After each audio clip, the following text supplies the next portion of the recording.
મારું નામ જીનાભાઈ. જીનાભાઈ તમે શું આવ્યા? હું તો આ બતાવવા આવ્યો તો હવે હાથ તો ખેડે. કેટલી વખત આવ્યા અહીંયા? હજી એક વખત આવ્યો છે ને બીજી વાર આવ્યો. બીજી વખત સાહેબે દવા આપી હતી? ત્યારે દવા કેવું લાગ્યું પહેલી વખત બતાવવા આવ્યા ત્યારે? કે આમ થોડો થોડો દુખે મારો હાથ તો કેટલા પૈસા લઈશ સાહેબ? સાહેબ તો દવાના પૈસા તો પછી 500 રૂપિયા લીધા હતા. ને કેસના કેટલા લીધા? એ બધું કેશ ને બધું એમાં એટલે કેવું કામ તમારું? ઘરા અત્યારે તમે ક્યાં બતાવવા આવ્યા? કયા ગામે બતાવવા આવ્યા? કયા ગામે બતાવવા આવ્યા તમે? તમે કયા ગામ બતાવવા આવ્યા? હું જ આવ્યો હતો અહીં આ બતાવવા. ગામનું નામ હું એમ કહું? ઘરા હું તાલુકા હેલ્થ ઓફિસર ડૉક્ટર વિપુલાર દુમાતર અને મારી સાથે એસઓજીની ગીર સોમનાથની એસઓજીની ટીમ પણ છે. અને અહીંયા કંસારી ગામે ભાચા તરફ જતા રોડે બાપા સીતારામ કરીને એક બેકરી છે, તેમાં અમને સંયુક્ત રીતે એસઓજીની ટીમ અને અમારી ટીમને જાણ મળી હતી કે કોઈક ડૉક્ટર પ્રેક્ટિસ કરે છે અને ઘણા બધા દર્દીઓ આવે છે. તો ક્લિનિકલ એસ્ટાબ્લિશમેન્ટ એક્ટ હેઠળ અહીંયા તપાસ કરતાં એવું જાણવા મળ્યું આજે કે ડૉક્ટર પાસે કોઈ અધિકૃત ડિગ્રી નથી અને કોઈ માન્ય રજિસ્ટ્રેશન ભારત મેડિકલ કાઉન્સિલ કે Gujarat medical council registration certificate ધરાવતા નથી. અને જે ફિઝિયોથેરાપીનો ઓર્થોપેડિક કક્ષાના જે ડૉક્ટરો જે સાધનો વાપરતા હોય એવા સાધનો રાખીને ભોળીભાળી જનતાને શોક વેવ નામની ટ્રીટમેન્ટ અને હાઈ ડોઝ સ્ટીરોઇડ અને હાઈ ડોઝ પેન કિલર દવાઓ એવી ઘણી બધી દવાઓ સાથે અહીંયા પ્રેક્ટિસ કરતા ઝડપાયા હતા.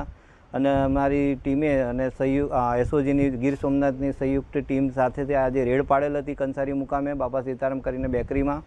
અને બાપા સીતારામ કરીને બેકરી છે એમના ઓનરને પૂછતા એવું જાણવા મળ્યું હતું કે તે અમને ખબર નથી કે ડૉક્ટર છે, તો અમે ભાડે આપેલું હતું કે જેથી કરીને અમે અહીંયા આગળ જોતા બાપા સીતારામને અડીને જ એક રૂમ છે, એ રૂમમાં મોટા પાયે પ્રેક્ટિસ ચાલતી હતી. અને ઘણો દવાનો લગભગ અંદાજિત જોવા જઈએ તો 1 લાખ સુધીનો કે 1 લાખથી વધારે બી હશે એટલા સુધીનો દવાના જથ્થા અને સાધન સામગ્રી મળી આવેલ છે. અને આજે એને કાયદેસરની એરેસ્ટ કરીને એને સામે નિયમો અનુસાર કાયદેસરની કાર્યવાહી કરવા માટેને આજરોજ અમે તજવીજ કરી રહ્યા છીએ. અને અંદાજિત અમારે ઘણા દર્દીઓને અમે પૂછપરછ કરતાં એવું જાણવા મળેલું હતું કે આજુબાજુના ગામમાંથી અને આજુબાજુના શહેરોમાંથી દર્દીઓ આવતા હતા અને અંદાજિત એક દર્દી પાસેથી 600થી 1000 રૂપિયા જેટલો ચાર્જ ઉઘરાણી કરવામાં આવતી હતી. અને રોજના લગભગ 30થી 40 જેવા દર્દીઓ અલગ અલગ આજુબાજુના જિલ્લામાંથી કે શહેરમાંથી આવતા હતા.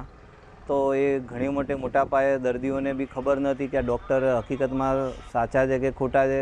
જેથી કરીને મારી બી એક નમ્ર વિનંતી છે કે ગમે ત્યારે હવે તો સરકારશ્રીના નિયમ અનુસાર ગુજરાત રજિસ્ટ્રેશન ક્લિનિકલ એસ્ટાબ્લિશ હેઠળ રજિસ્ટ્રેશન સર્ટિફિકેટ દરેક ડૉક્ટરે રજિસ્ટ્રેશન સર્ટિફિકેટ કરાયા પછી એ પોતાના ક્લિનિકમાં રાખવું જરૂરી છે. અને એવા ક્લિનિક જો માન્યતા ધરાવતા હોય તો એની પાસેથી જ દવા લેવાનો આગ્રહ રાખવો જોઈએ, જેથી કરીને ભવિષ્યમાં આવા ચેડા પોતાના શરીર સાથે ના થાય અને આવી બધી દવાઓના હિસાબે આડઅસરો ઉત્પન્ન ના થાય. કારણ કે આવી મોટાભાગની દવાઓથી કિડનીની તકલીફ, લીવરની તકલીફ અને અંધત્વ અને ડાયાબિટીસની તકલીફોના જોખમો વધી રહ્યા છે.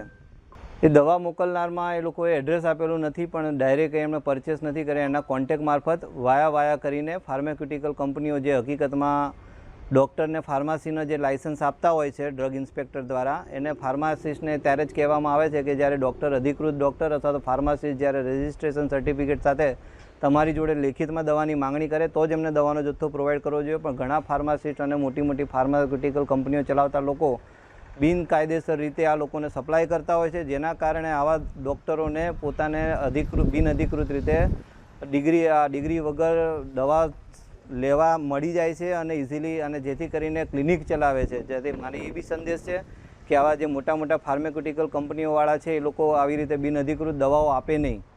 અને એની સામે અમે બને ત્યાં સુધી કાર્યવાહી કરવા ડ્રગ ઇન્સ્પેક્ટરને નોંધ કરીશું કે ભાઈ આવા ફાર્માસ્યુટિકલ કંપની સામે બી કાયદેસરની કાર્યવાહી કરે.